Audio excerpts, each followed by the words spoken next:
Hi, my name is Brandon Lin. I will be performing two monologues. The first one, Swimming to Cambodia by Spalding Gray. The second one, The Nerd by Larry Shue.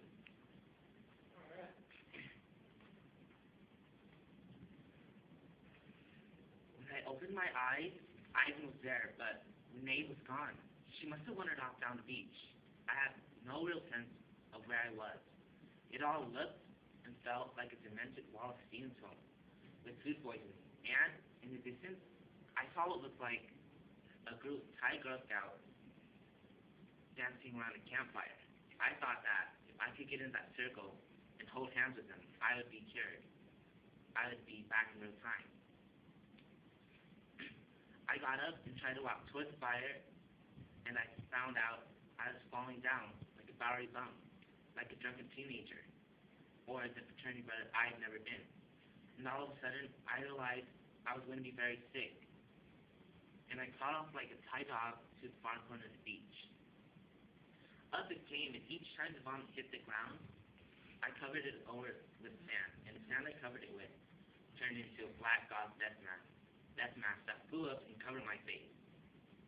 And so it went, vomit covered mask, until I looked down to see that I had built an entire corpse in the sand, and it was my corpse. It was my own decomposing corpse staring back at me. Line. And I could see the teeth. And I could see the teeth pushing through the rotting lips, and the ribs come through the decomposing flesh of my side.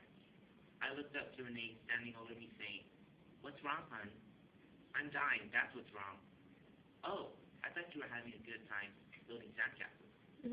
She had been looking on at a distance. Two men, I don't know who, carried me out of there.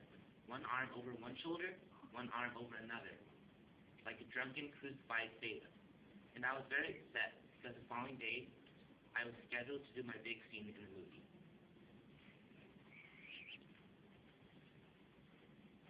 6 days. Has it been just 6 days? To think only a week ago, the day before my birthday, Tansy was leaving. The hotel design was being rejected and rejected.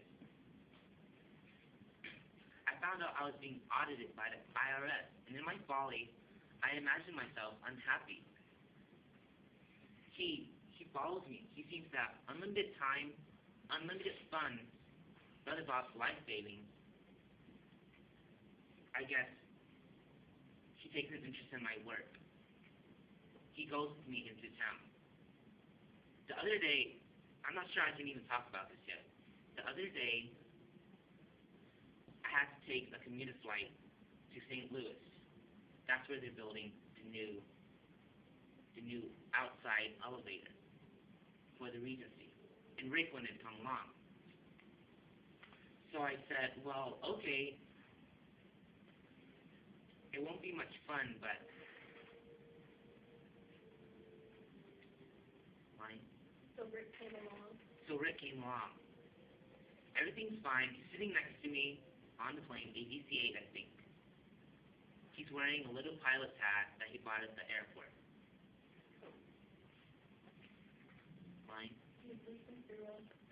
He's leafing through a bound copy of Red Book. Then, suddenly, the plane starts shaking.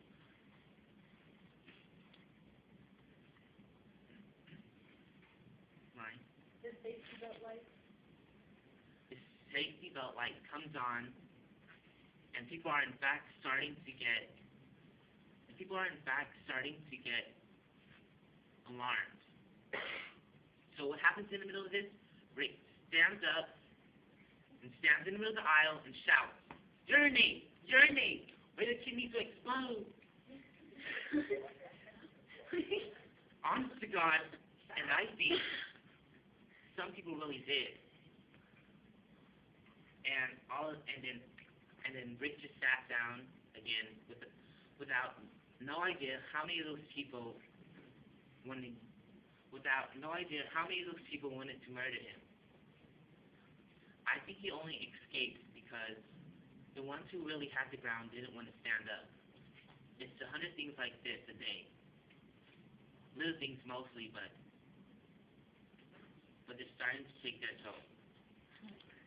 I'm becoming irrational. Snappy. I don't know what to